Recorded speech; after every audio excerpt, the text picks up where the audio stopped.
은혜와 사랑이 충만하신 하나님 아버지, 오늘도 저희를 예배의 자리로 불러주심에 감사드립니다. 우리의 발걸음을 주님의 성소로 이끄시고 찬양과 기도 가운데 하늘문을 열어주시는 주님을 경배합니다. 지난 한 주간에도 수많은 어려움 속에서 주님의 손이 우리를 붙드셨음을 고백하며 감사와 영광을 올려드립니다. 주님, 그러나 저희의 삶을 돌아보면 부끄러움과 회개할 일뿐입니다. 지난 한 주 동안 저희는 주님을 기쁘시게 하기보다 오히려 죄를 짓고 하나님의 마음을 아프게 하였습니다. 우리의 눈과 입술과 손과 발이 주님의 뜻에서 멀어져 교만과 욕심을 따라 살았습니다. 형제를 미워하고 사랑하기보단 판단했고, 기도하기보다는 세상의 걱정과 근심에 빠져 살았습니다. 하나님, 불쌍히 여겨주시고 우리의 죄를 용서하여 주옵소서. 십자가 보혈로 우리를 깨끗하게 하사 정결한 마음으로 주님을 예배하게 하옵소서. 하나님 아버지, 한국교회를 긍휼히 여겨 주옵소서. 세상의 빛과 소금이 되어야 할 교회가 세상의 욕심과 탐욕에 물들어 주님의 영광을 가리운 적이 많음을 고백합니다. 목회자들이 다시 말씀과 기도에 힘쓰게 하시고 성도들이 세상과 구별된 삶으로 복음을 드러나게 하옵소서. 한국교회가 회개하고 돌아올 때 주님께서 다시금 부흥의 불길을 일으켜 주옵소서. 주님, 고난당하는 이들을 위하여 기도합니다. 경제적인 어려움으로 가정이 무너지는 이들에게 새로운 길을 열어 주시옵소서. 실직과 빚으로 절망하는 이들에게 소망을 주시고 외롭고 소외된 자들에게 주님의 따뜻한 위로를 경험케 하여 주옵소서. 또한 병상에 있는 환우들을 기억하시고 치유의 손길을 베풀어 주옵소서. 그들의 가정에 위로와 평강을 주시며 눈물로 기도하는 가족들의 기도를 들어 응답하여 주옵소서. 하나님 아버지, 오늘 저희가 정성껏 드린 예물을 받아 주시옵소서. 물질보다 주님을 더 사랑하는 마음으로 드려진 헌금이오니 이 예물이 주님의 나라의 확장과 복음 전파, 그리고 BRS 센터 건립을 위해 귀하게 사용되게 하여 주시옵소서. 드린 손길을 축복하셔서 삶의 현장에서 더욱 충성되게 하시고 하늘의 복과 땅의 기름진 은혜로 더하여 주시옵소서. 하나님, 간절히 기도하오니 BRS 센터 건립을 위해 길을 열어 주시옵소서. 이 시대는 말씀의 부흥이 절실히 필요합니다. 교회와 가정과 다음 세대가 하나님의 말씀을 잃어버리고 방황하는 이때에 말씀 암송과 기도 훈련을 통해 다시 영적 기초를 세울 수 있는 터전이 세워지게 하여 주옵소서. 사람의 힘으로는 할 수 없사오나 주님의 권능으로 역사하여 주옵소서. 재정의 장벽을 무너뜨려 주시고 사람들의 마음을 감동시켜 동역의 길에 서게 하여 주옵소서. 작은 정성과 눈물이 모여 큰 강물이 되듯이 헌신과 헌금이 모여 반드시 말씀의 집, 기도의 집, 다음 세대를 위한 훈련의 집이 세워지게 하여 주시옵소서. 하나님, 저희의 믿음을 더 굳건히 하시고 낙심하지 않게 붙드소서. 오늘 드려지는 기도가, 예배가 헛되지 않고 반드시 하늘 창고에 쌓이는 기도의 향이 되게 하옵소서. 이 땅에 세워질 BRS 센터를 통하여 한국교회와 열방의 다음 세대가 살아나는 역사가 일어나게 하여 주옵소서. 주님, 우리의 소원을 들으시고 응답하실 줄을 믿습니다. 사랑하시는 주님, 오늘 드려지는 예배를 기쁘게 받아 주옵소서. 우리의 찬양이 단순한 노래 소리가 아니라 하늘 보좌에 올려지는 향기로운 제사가 되게 하옵소서. 기도가 공허한 말이 아니라 하나님의 마음을 움직이는 간절한 부르짐이 되게 하여 주시옵소서. 말씀을 전하는 이와 듣는 이가 모두 성령의 감동으로 충만하게 하시고 예배가 끝날 때 우리의 삶이 변화되어 세상 속에서 하나님의 빛을 드러내게 하옵소서. 이 모든 말씀을 우리를 위하여 목숨을 내어주신 예수 그리스도의 이름으로 기도드리옵나이다. 아멘. 우리 이 시간에 태필린 복음 구호를 외치겠습니다. 시작. 내가 구원받아야 하고, 내가 헌신해야 하고, 내가 신앙계승해야 하고, 내가 복을 받아야 한다. 아멘, 아멘. 이 시간 태필린 복음 선포 기도문 함께 하겠습니다. 여러분 준비됐죠? 하나님 아버지, 태필린 복음을 선포할 때 하나님이 주시는 완전한 진리를 성령님을 통해 밝히 알게 하여 주시기를 원합니다. 하나님의 말씀이 내 입에 있게 하라는 말씀에 의지하여 이 시간 태필린 복음을 선포합니다. 사탄의 방해를 막아주시고 말씀으로 승리하게 하옵소서. 말씀을 선포하는 가운데 하나님의 음성을 듣게 하시고 성령의 임재를 체험하게 하시고 기쁨이 충만하게 하옵소서. 중도에 포기하지 않도록 지켜주시고 선포 중 잡념에 사로잡히지 않도록 지켜주옵소서. 태필린 복음이 전국 방방곡곡에서 선포되게 하시고 더 나아가 이민교회와 선교사님들도 함께 선포하는 가운데 사탄의 역사가 제한되고 승리의 창가가 넘치게 하시고 부흥이 일어나게 하옵소서. 예수님의 이름으로 기도합니다. 아멘.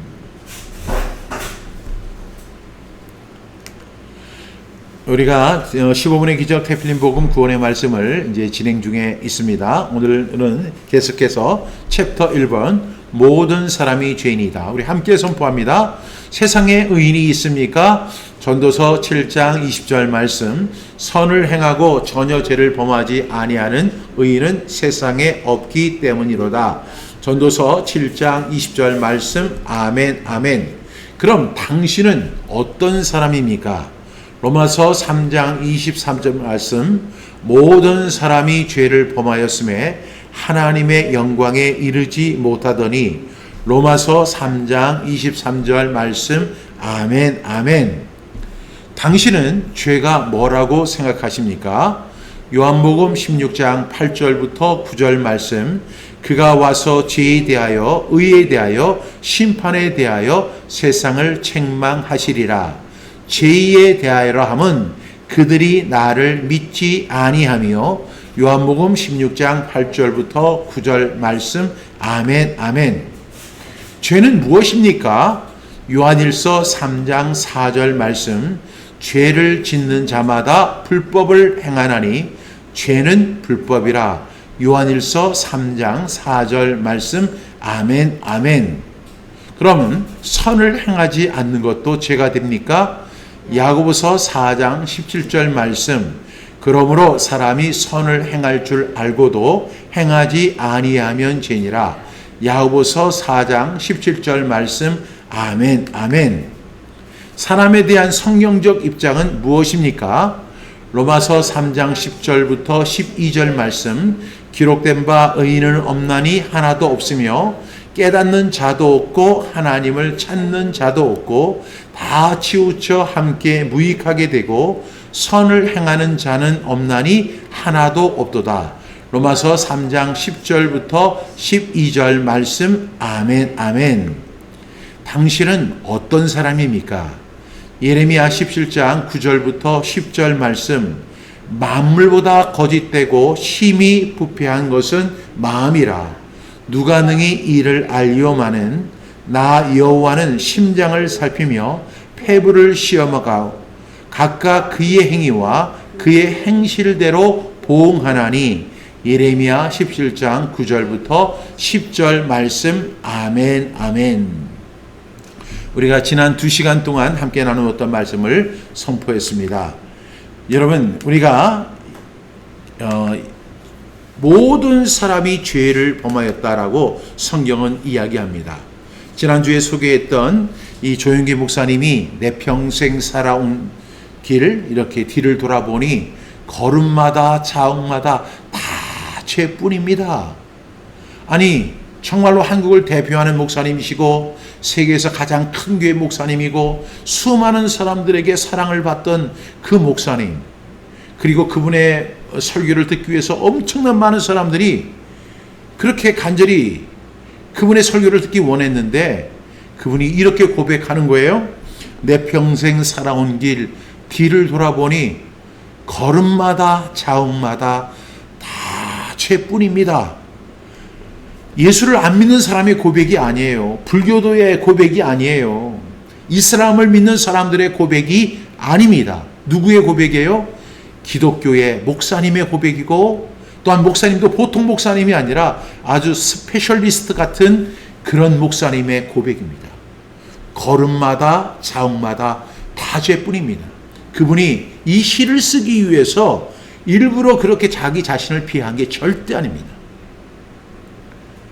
여러분, 여러분의 삶을 뒤돌아보십시오. 걸음마다 자옥마다 다 죄뿐입니다. 이것을 인식하는 것이 굉장히 중요하다, 이렇게 말씀을 드렸습니다. 그래서 제가 이 말씀을 나누면서 만물보다 거짓되고 부패한 것은 마음이라, 세상에 그 더러운 것 많고 정말로 입에 담기도 어려운 그런 더러운 것들, 그래서 XX로 이렇게 표시되는 그런 것들이 있잖아요. 그런 것보다 더 더럽고 거짓되고 부패한 것이 뭐냐? 바로 우리의 마음이라는 것이죠. 그런데 이 예레미야는 이렇게 이야기합니다. 예레미야에게 주신 하나님의 말씀이요, 누가 능히 이를 알리오마는. 사람들은 모른다는 거예요. 내가 죄인이라는 사실을 모른다고 하나님은 말씀하시는 거예요. 그런데 많은 사람들이 하나님 그러세요? 저는 아는데요, 제가 죄인인 거? 여러분, 만약에 그것을 안다면 그것은 그분에게 임한 하나님의 특별한 은혜입니다. 그런데 우리가 입술로 나는 죄인입니다 이렇게 고백했다고 해서 그분이 죄를 절절하게 깨닫고 아는 것이 아니에요. 하나님의 특별한 은혜, 성령의 도우심, 성령의 조명이 없으면 절대로 이해할 수 없어요. 왜? 하나님 말씀하시잖아요. 누가 능히 이를 알리요. 모른다는 것입니다. 사람들은 자신의 죄를 모릅니다. 그런데 그것이 하나님의 특별한 은혜로 내가 죄를 깨닫는 거예요. 그래서 조영기 목사님처럼 그것을 깨달을 때 걸음마다 자욱마다 다 죄뿐입니다 라고 고백할 수 있는 거예요. 그분의 걸음과 그분의 자욱이 얼마나 아름다웠습니까? 우리 보기에 정말로 수많은 사람들에게 멋진 설교를 해주고 많은 사람들에게 복음과 용기와 그리고 다시 일어설 수 있는 희망을 말씀하신 목사님이잖아요. 그런 걸음마다 자욱마다 다 영광이었습니다, 은혜였습니다, 축복이었습니다, 이렇게 고백해야 되는 것인데 오히려 그분은 그렇게 이야기하지 않고 그렇게 목회 여정을 걸어왔음에도 불구하고 걸음마다 자욱마다 다 죄뿐이었습니다. 이것을 깨달은 거예요. 이것은 하나님의 특별한 은혜인 줄로 믿습니다. 여러분, 그런데 이 죄는 엄청나게 무섭습니다. 우리가 누가 능히 이를 알리오마는 이렇게 말씀하시는데 그 죄를 깨닫지도 못할 뿐만 아니라 죄가 엄청난 결과를 가져온다는 사실을 우리는 잘 모르고 있다는 거죠. 오늘 12번 질문 이렇습니다. 죄는 어떤 결과를 가져왔습니까? 같이 선포합니다. 이사야 59장 2절 말씀. 오직 너희 죄악이 너희와 너희 하나님 사이를 갈라 놓았고 너희 죄가 그의 얼굴을 가리어서 너희에게서 듣지 않으시게 함이니라. 이사야 59장 2절 말씀. 아멘 아멘. 여러분, 우리가 죄를 깨닫는 것이 은혜예요. 근데 수많은 사람들이 죄를 깨닫지 못합니다. 근데 자기에게 어느 정도 죄가 있다는 사실은 알고 그래서 주님 저는 죄인입니다. 저를 용서해 주시옵소서. 그리고 오늘 이 자리에서 일어나십시오. 가슴에 손을 얹고 나는 죄인입니다. 이렇게 고백하면 죄의 문제가 다 해결되는 줄 알아요. 그런데 여러분, 그렇게 죄의 문제는 가볍지 않습니다. 먼저 죄의 결과를 이사야 선지자는 이렇게 이야기했습니다. 오직 너희 죄악이, 오직이라는 건 뭐예요? 다른 것 없다는 거죠. 그 죄악 하나만으로 어떤 결과를 가져왔다고요? 너희와 너희 하나님 사이를 갈라 놓았다라고 이야기합니다. 여러분, 그 죄가 얼마나 무서우냐? 그 무서운 내용이 뭐냐면 우리와 나와 하나님 사이를 갈라놓은 거예요. 그러니까 죄가 왜 무서운가 하면 하나님 사이를 갈라놓기 때문입니다. 더 나아가서 너희 죄가 그의 얼굴을 가리워서 너희에게서 듣지 않으시게 함이다라고 말씀하고 있는 거예요.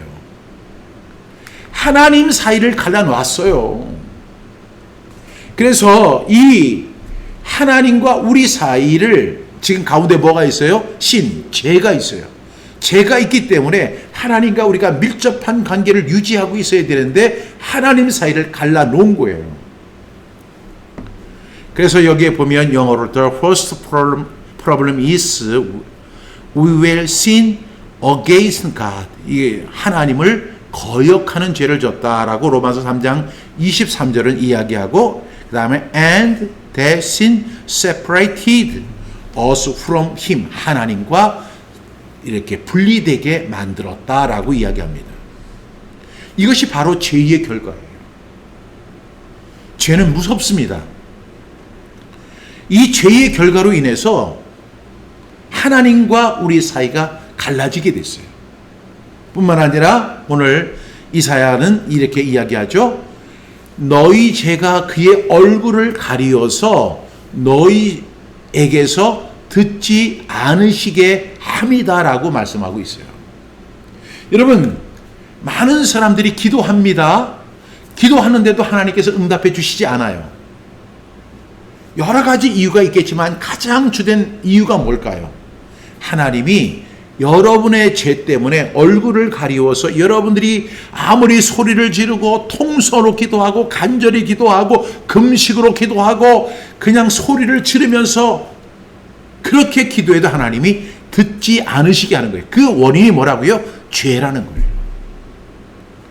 하나님 사이를 갈라놓았을 뿐만 아니라 하나님이 우리의 기도를 듣지 않으신다는 거예요. 왜? 그 원인은 한 가지예요. 죄 때문이에요. 그 죄가, 그래서 우리는 이 죄에 대한 본질을 알아야 돼요. 많은 사람들이 나는, 앞서 제가 설명한 것처럼 나는 죄인입니다, 저를 불쌍히 여겨주시옵소서, 용서해 주시옵소서, 그렇게 한다고 해서 죄의 문제가 해결되는 게 아니라는 거예요. 많은 목사님들이 복음을 전할 때, 전도를 할 때 그냥 단순히 자신의 죄를 갖다가 그냥 줄이 고백하면 다 해결되는 줄 알아요. 그래서 그 죄에 대해서 두루뭉실 넘어가는 거예요. 근데 성경은 뭐라고 이야기해요? 그 죄는 굉장히 무서운 것이다. 하나님 사이를 갈라놓고 하나님께서 얼굴을 가리워서 너희에게서 듣지 않으시게 하는 것이다 라고 말씀을 하시잖아요. 또 그 죄는 세상에서 가장 부패하고 거짓된 것이라고 말씀하시잖아요.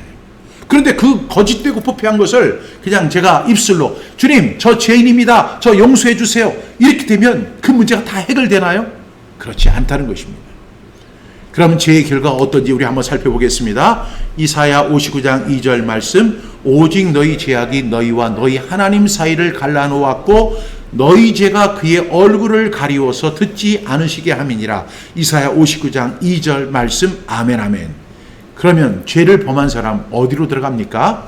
시작. 마태복음 25장 46절 말씀, 그들은 영벌에 의인들은 영생에 들어가리라 하시니라. 마태복음 25장 46절 말씀. 아멘 아멘. 여러분, 그들은 이 죄의 문제를 해결하지 않은 사람은 어떤 결과를 얻게 되느냐면 영벌에 들어가게 돼요. 영벌. 영벌이라고 하는 것은 영생과 같은 맥락인데, 하나는 영원히 하나님과 함께 사는 것이 영생이라고 한다면, 영벌은 영원히 지옥불에서 고통받고 괴로워하고 도저히 아주 영원히 머무는 거예요. 이 불 속에서. 이것이 바로 영벌의 모습입니다. 여기 한번 떨어지면 그냥 한 달, 여러분 요즘에 어떤 사람이 죄를 지면 이제 선고를 하게 되잖아요. 판사가 당신에게 징역 2년 6개월을 명합니다, 이렇게 이야기하면 2년 6개월을 갖다가 그 감옥에 있어야 돼요. 그러면 그것은 굉장히 고통스러운 거죠. 그렇지만 또 희망적인 것은 뭐냐면 2년 6개월 후에는 그 감옥문을 나올 수가 있어요. 그런데 영벌이라고 하는 것은 영원히 그곳에 있어야 된다는 거예요. 죽지도 않습니다. 거기서 고통받으며 영원히 거하게 되는 것이 바로 영벌입니다. 지옥입니다. 왜? 여기에 들어가는 사람들은 어떤 사람일까요? 죄의 문제를 해결하지 못한 사람이 들어가는 거예요.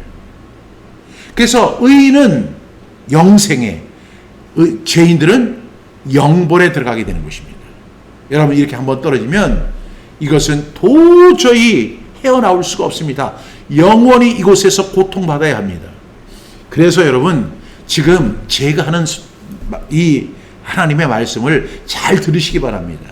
그리고 나서 여러분 반드시 죄의 문제를 깨달아야 되고 그 문제를 해결해야 되고 그 다음에 회개해야 되고 그리고 예수님을 영접해야만 됩니다.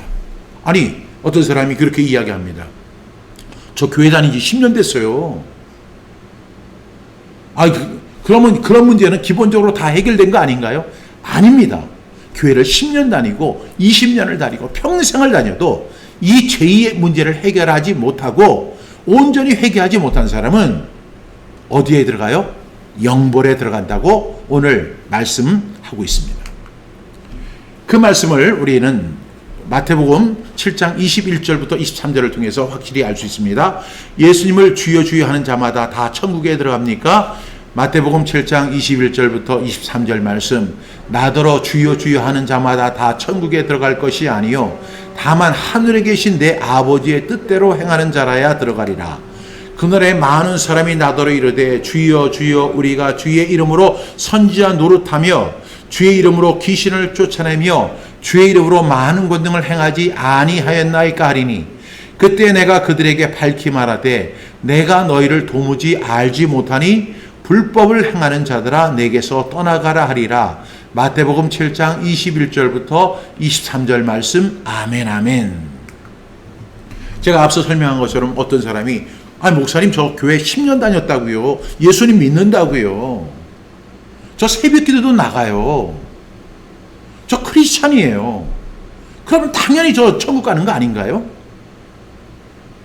여러분 당연히 천국 가셔야죠. 그것이 옳은 거예요. 그런데 문제는 예수님께서 마태복음 7장 21절에서 이렇게 말씀을 하시는 거예요. 나더러 주여 주여 하는 자마다 다 천국에 들어갈 것이 아니라는 거예요. 아니 이상하다. 내가 교회를 다니고 예수님을 나의 구주와 주님으로 영접하고 내가 크리스찬으로 살고 세상 사람들과 다르게 살고 예배 참석하고 주일 성수하고 그리고 새벽기도 나가고 내가 온전한 11조 드리고 내가 크리스찬으로 살았는데 나 천국 가는 거 아닌가? 근데 예수님 말씀하세요. 나더러 주여 주여 하는 자마다 다 천국에 들어가는 것 아니다. 여러분 원래는 주여 주여 하는 자마다 다 천국에 들어가는 게 원칙이에요. 이 사람은 정말 주여 주여 하는 것은 왜? 주님을 나의 구주와 주님으로 영접했다는 거예요. 그래서 예수님을 주님이라고 지금 부르잖아요. 주님 주님. 여러분 예수 안 믿는 사람들이 예수님을 주님이라고 부르는 사람이 누가 있어요? 주여라고 하는 사람이 누가 있어요? 이거는 믿는 사람들이에요. 교회 다니는 사람들이에요. 자칭 크리스찬이라고 하는 사람들이 하는 얘기예요. 나더러 주여 주여 한다. 나더러 주님 주님 한다. 그러면 그 사람들은 크리스찬이죠.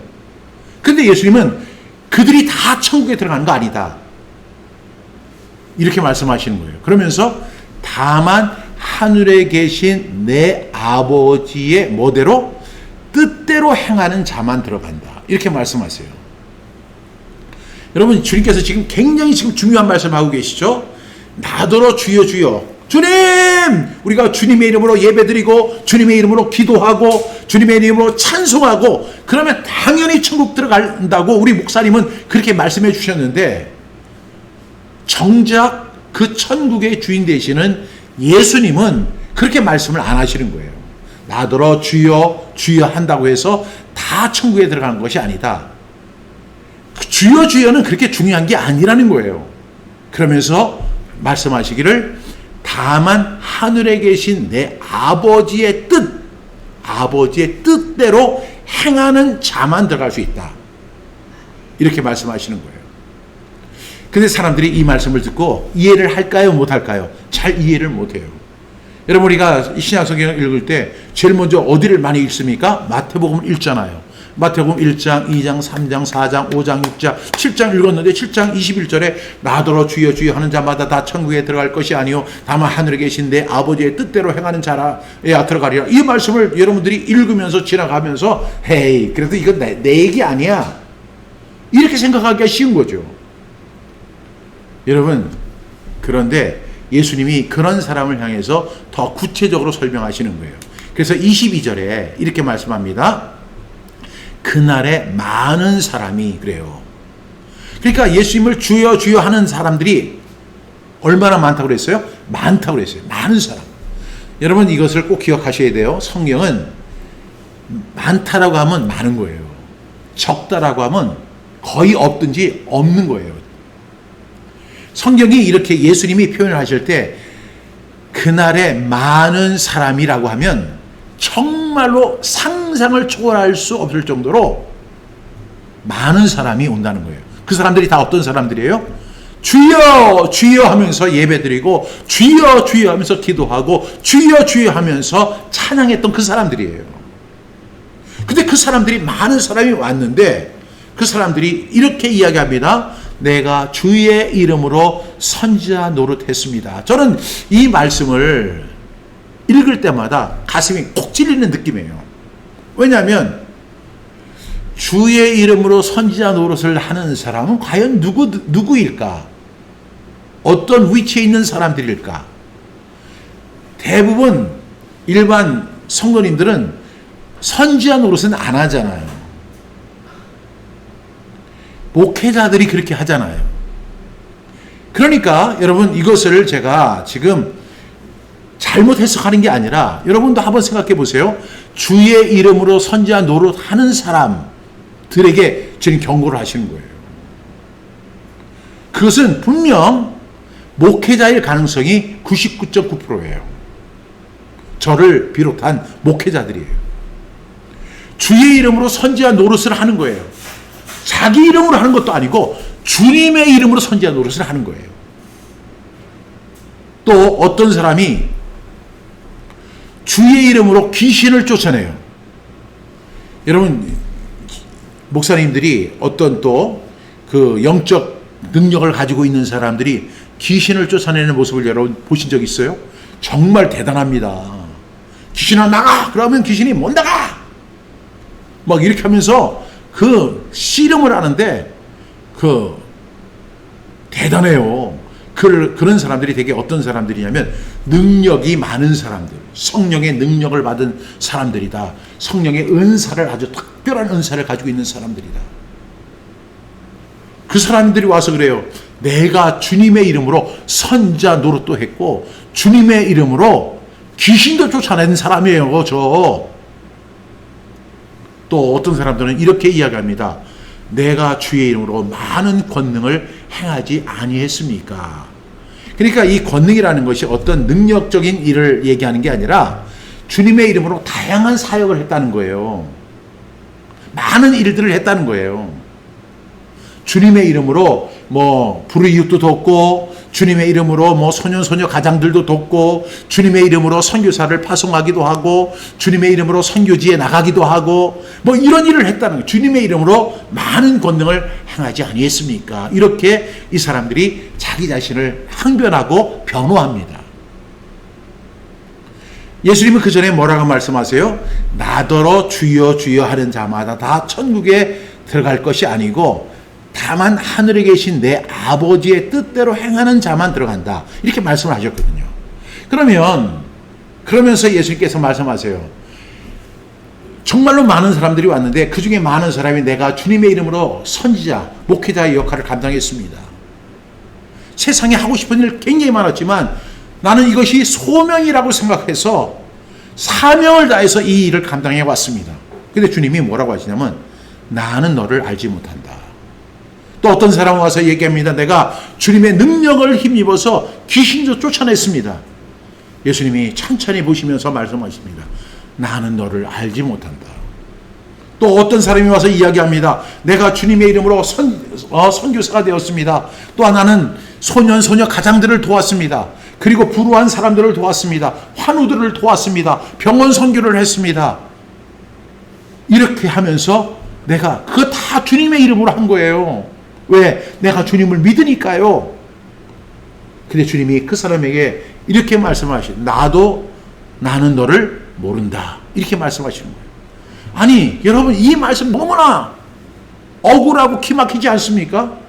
아주 기가 막힙니다. 왜냐하면 자신은 당당하게 지금 예수님 앞에 와서 그렇게 할 정도의 경력도 가지고 있고 그런 어떤 성과도 있었어요. 열매도 있었다고 생각하고 내가 주님의 이름으로 목회자를 했습니다. 설교자가 되어서 많은 사람들에게 복음을 전하기도 했습니다.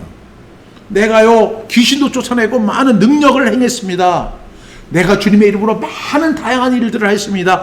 후원도 하고요, 선교도 하고요. 그 다음에 소년소녀 가장도 돕고 어려운 사람들을 돌보고 환우들을 돌보고 그런 일을 했습니다. 근데 주님이 그들에게 한결같이 하시는 말씀이 내가 너희를 알지 못한다. 이렇게 말씀하시는 거예요. 내가 그들에게 밝히 말한다. 그들은 뭐예요? 복수예요. 한 사람이 아니라 소수의 사람들이 아니라 예수님 말씀하신 것처럼 많은 사람이에요. 예수님을 주여 주여 하고 선지자 노릇도 하고 귀신도 쫓아내는 능력을 행하고 정말로 예수님의 이름으로 다양한 사역을 했던 수많은 사람들이 예수님 앞에 와서 내가 이런 일을 했습니다. 그랬는데 그들에게 밝히 말한다. 내가 분명하게 말한다는 거예요. 영어로 이야기하면 아주 클리어하게 이야기하겠다. 내가 너희를, 복수형이죠. 너희를 도무지 알지 못한다. 여러분 한번 생각해 보세요. 도대체 어디가 문제일까요? 어디서 문제가 발생한 걸까요? 하나님을 안 믿어서 지옥에 가는 것은 당연한 일이에요. 나쁜 일만 골라서 했던 사람이 지옥에 가는 거 당연한 거예요. 근데 이 사람들은 그런 사람이 아니에요. 정말로 의롭게 살려고 하고 하나님 믿는다고 예수님 믿는다고 하고 예수님을 주님이라고 하고 선지자 역할을 하고 선지자 노릇도 하고 귀신도 쫓아내고 그리고 주님의 이름으로 다양한 사역을 크게 평생 해왔는데 주님은 내가 너희를 도무지 알지 못한다는 거예요. 그러면서 예수님은 한술 더 떠서 이렇게 말씀하세요. 불법을 행한 자들아, 이렇게 이야기하죠. 이 말씀의 핵심이 뭐예요? 너희들이 한 행동이 불법이다라는 의미도 있지만 너희의 불법이 해결되지 않았다는 의미예요. 그러니까 이 불법을 행하는 자들라는 두 가지 의미가 있는데 이 모든 행동, 그러니까 정말로 하나님의 뜻대로 행하지 않으면서 선지자 노릇하고 귀신을 쫓아내고 많은 다양한 사역들을 하고 주님의 이름으로 예배드리고 주님의 이름으로 기도도 하고 주님의 이름으로 찬양도 했던 그 모든 일들이 불법이라는 것이고 동시에 뭐냐면 이 사람들은 아직도 불법의 문제가 해결되지 않았다는 거예요. 저는 이 후자의 말씀이 더 강한 것이라고 생각합니다. 그 전에 예수님께서 뭐라고 말씀하시죠? 하늘에 계신 내 아버지의 뜻대로 행하는 자라야 들어가리라 그랬죠. 그러니까 지금 예수님을 주님 하고 교회도 열심히 다니고 봉사도 열심히 하고 이게 중요한 게 아니라 더 중요한 것은 하늘에 계신 내 아버지의 뜻대로 행하는 것이다라고 했는데 그 하나님의 뜻이 뭘까? 그리고 나서 이들을 책망하실 때 예수님 23절에서 너희들은 불법 속에 있는 사람들이다 라고 말씀하시는 거예요. 다시 말하면 죄의 문제가 해결 안 됐다는 거예요. 그 죄의 문제가 해결되지 않은 채 예수를 믿고 그 죄의 문제를 그 문제가 말끔하게 눈같이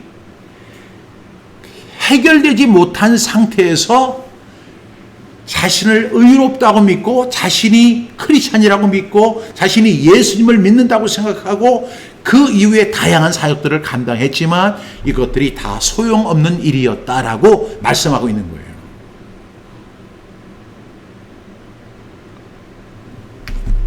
앞서 설명한 것처럼 이 사람들은 예수님을 안 믿는 사람들은 아니에요. 그리고 세상에서 나쁜 일만 골라서 하는 악인들에게 하시는 말씀도 아니에요. 예수님을 믿는 사람들, 예수님의 이름으로 선지자 노릇도 하고 예수님의 이름으로 귀신도 쫓아내는 능력을 행하고 예수님의 이름으로 다양한 사역을 했던 수많은 사람들을 향해서 주님 말씀하시는 거예요. 도대체 문제가 뭘까요? 어디서 오류가 발생한 걸까요? 하나님의 뜻은 도대체 무엇일까요? 그리고 주님께서 너에게 불법을 행한 자들아 라고 말씀하신 그 맥락은 어떤 의미인가요? 다시 말하면 죄의 문제가 해결되지 않았다는 것을 의미하는 거예요. 여러분, 죄는요 절대로 퉁 하고 해결할 수 있는 문제가 아니에요. 모든 사람이 죄를 범하였다. 선을 행하고 전혀 죄를 범하지 아니하는 의인은 세상에 없다. 만물보다 심히 부패한 것은 사람의 마음이다. 거짓되고 부패한 것은 마음이다.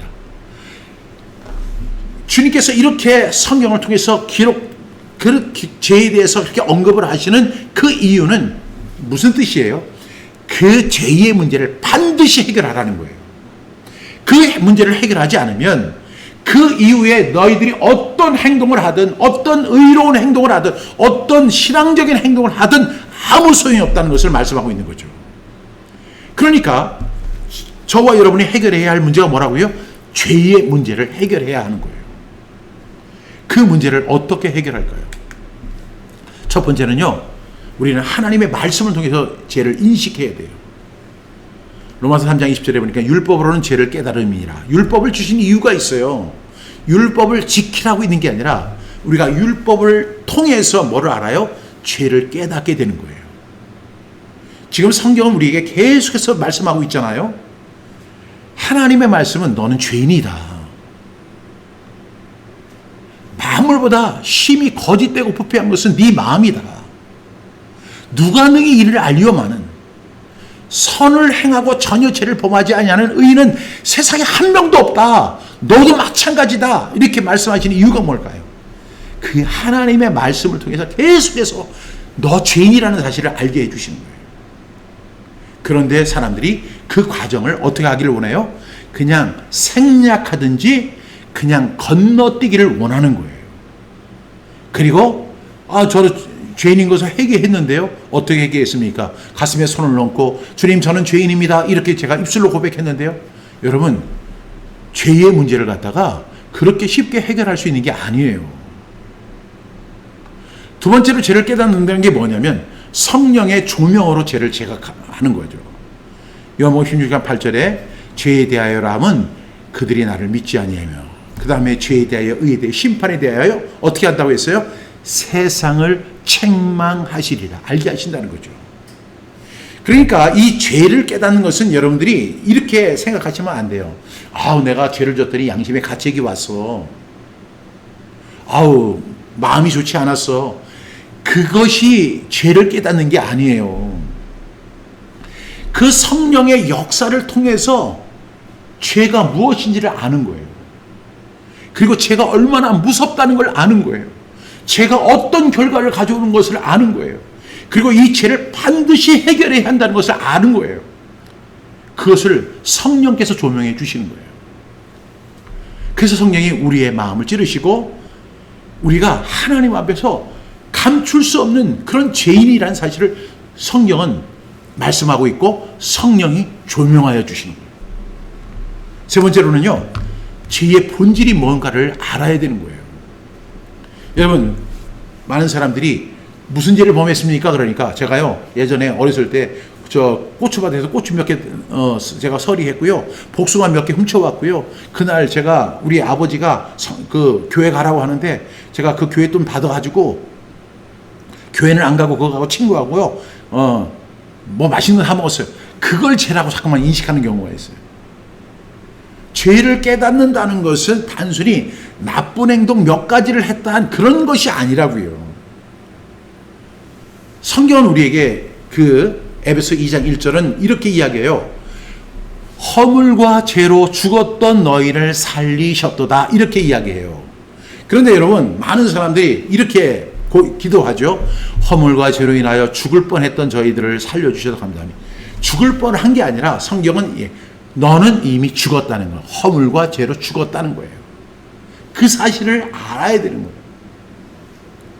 그리고 오늘 이야기할 죄는 하나님 사이를 갈라놓았고 하나님께서 얼굴을 가리워서 너희 기도를 듣지 않으시게 하는 것이 바로 죄의 엄청난 파워예요. 마귀는 죄를 가지고 우리를 마치 종처럼 부려먹습니다. 그래서 이 죄의 문제는 굉장히 심각한 거예요. 그러니까 여러분들이 다시 한번 말씀드리지만 그래 저 죄인입니다 이렇게 말씀 한마디 하는 걸 가지고 그것이 죄의 문제 해결하는 거 절대로 아니라는 사실을 여러분들이 다시 인식해야 한다는 거예요.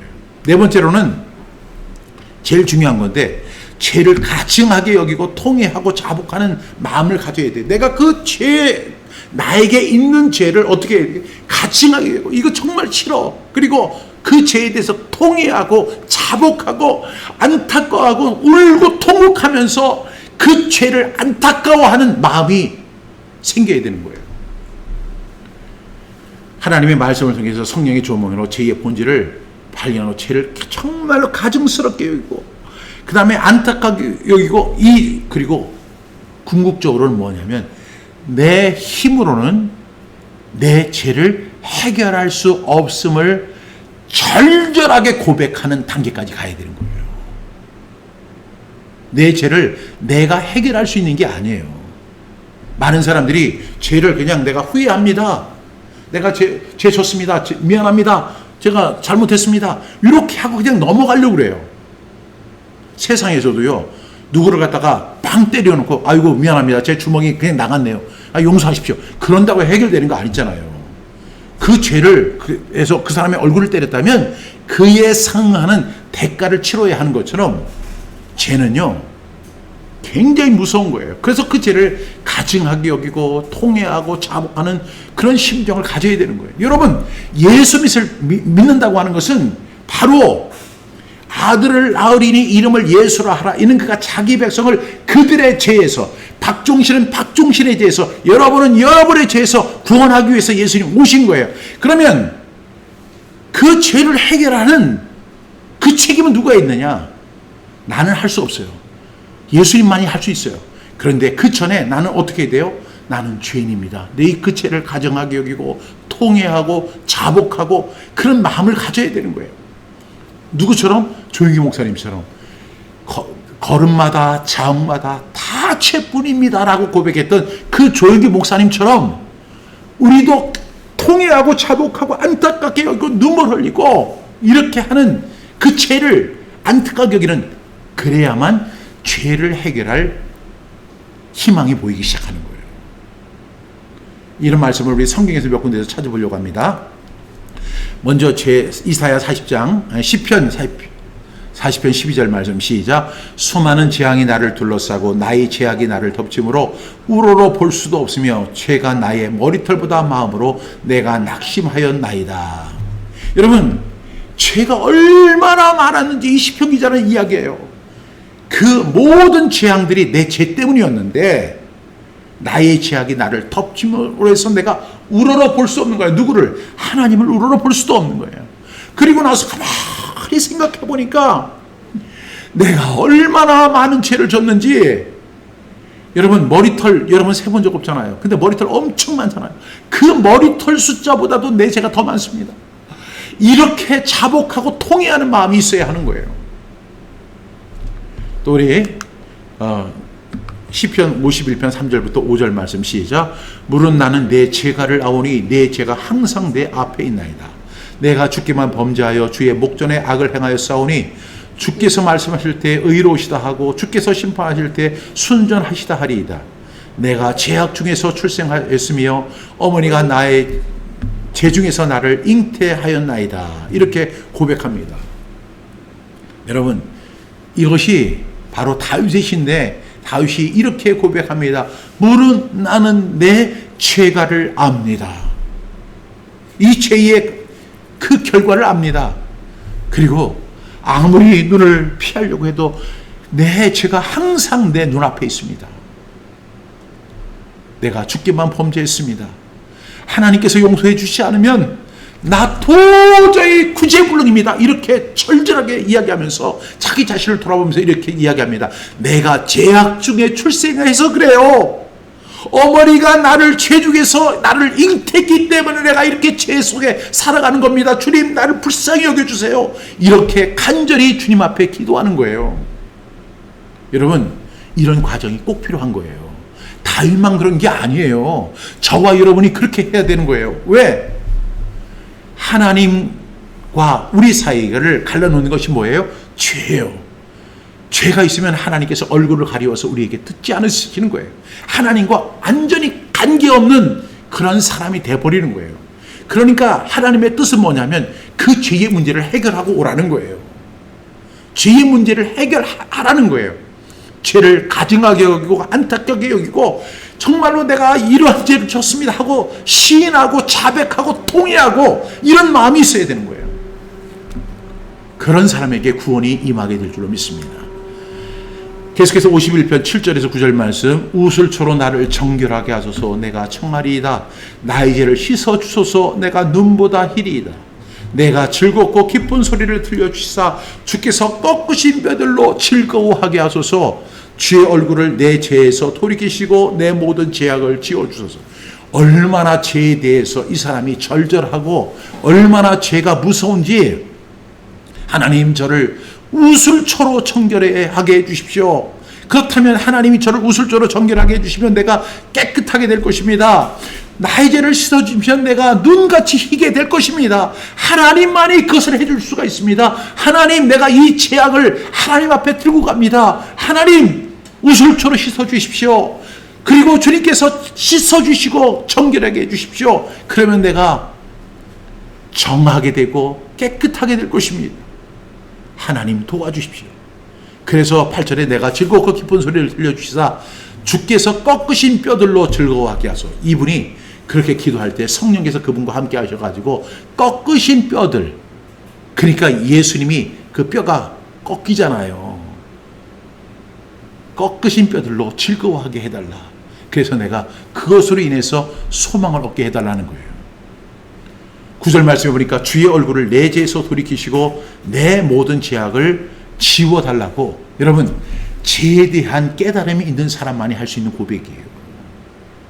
죄의 문제를 해결하고 싶어하는 사람들만이 할 수 있는 이야기예요. 그냥 퉁치고 주님 저 죄인입니다. 저 용서해 주십시오. 아, 이제 여러분은 이제 하나님의 자녀가 되었습니다. 구원받았습니다. 영생을 얻었습니다. 이제 당신은 천국 갑니다. 그 말에 속지 말라는 거예요. 하나님과 우리 사이를 갈라놓은 그 죄의 문제를 해결하지 않는 한은 그 이후에 우리가 어떤 행위를 하든 어떤 의로운 행위를 하든 어떤 신앙생활을 하든 어떤 영적인 것을 하든 다 무효예요. 이것을 성경은 이야기하고 있습니다. 시편 6편 1절부터 6절 말씀입니다. 여호와여 주의 분노로 나를 책망하지 마시오며 주의 진노로 나를 징계하지 마옵소서. 여호와여 내가 수척하여 싸우니 내게 은혜를 베푸소서. 여호와여 나의 뼈가 떨려오니 나를 고치소서. 이렇게 이야기하면 내가 수척했다는 거예요. 왜? 죄 지은 죄 때문에 수척하고, 그래서 내게 은혜를 베풀어 달라는 거예요. 3절 나의 영혼도 매우 떨리나이다. 여호와여 어느 때까지입니까? 이 죄의 고통이 이렇게 이 시편 기자를 지금 가하고 있는 것입니다. 그러면서 여호와여 돌아와 나의 영혼을 건지시며 주의 사랑으로 나를 구원하소서. 사망 중에서는 주를 기억할 일이 없사오니 소홀에서 주께 감사할 자 누구리까? 이 소홀이 어예요? 지옥을 말하는 거예요. 영벌. 그러면서 이분이 이런 심정을 이야기해요. 자기 죄 때문에 6절 내가 탄식함으로 피곤하여 밤마다 눈물로 내 침상을 띄우며 내 요를 적시나이다. 그 죄의 문제를 너무나 애통하게 여기는 거예요. 그리고 그 죄 지은 것을, 그 죄의 문제를 가지고 하나님 앞에 피곤하며 밤마다 눈물로 침상을 적시는, 그 요를 적시는 그 이불이 눈물바다가 되는 거예요. 왜? 사랑하는 사람이 떠났기 때문이 아니에요. 죄의 문제가 이렇게 크다는 사실을 시편 기자는 이야기하고 있는 것입니다. 여러분, 이렇게 죄를 깨닫는 것이 매우 중요합니다. 우리 성경에서 죄를 깨닫는 건 정말 엄청난 축복이에요. 제가 예수님을 만날 때, 저는 모태 신앙이었잖아요. 어머니 뱃속부터 새벽기도를 나가고 어렸을 때부터 성경을 읽고 암송하고, 정말 저는 그런 사람이에요. 그래서 나는 모태 신앙인이었고 특히 목회자 가정에서 태어났기 때문에 나는 지금 죽어도 당장 천국에 갈 수 있다고 생각했어요. 그런데 어느 날 성경을 통해서 성령님이 조명을 해주시는데 내가 죄인이라는 사실이 보이기 시작하는 거예요. 마치 추하고 더럽고 그 시궁창에 빠진 그것보다 더 더러운 나의 모습을 보게 해주시더라고요. 깜짝 놀랐어요. 어떻게 하지? 겁이 났어요. 어떻게 이 문제를 해결하지? 돌아보니까 모든 것이 다 내 죄예요. 지금까지 살아왔던 모든 과정, 자욱자욱 모든 행한 일들, 그게 다 죄예요. 그래서 그 죄를 깨닫고 안타까워하고 눈물을 흘리고 토기하고 그 죄의 문제를 해결하기 위해서 주님 저는 죄인입니다. 아마 1시간 이상을 갖다 막 엉엉 울었던 것 같아요. 그런데 여러분들은 그냥 저는 죄인입니다. 따라하세요. 나는 죄인입니다. 이렇게 하면 다 죄의 문제가 해결된다고 생각하십니까? 그러면 시편 기자는 뭐예요?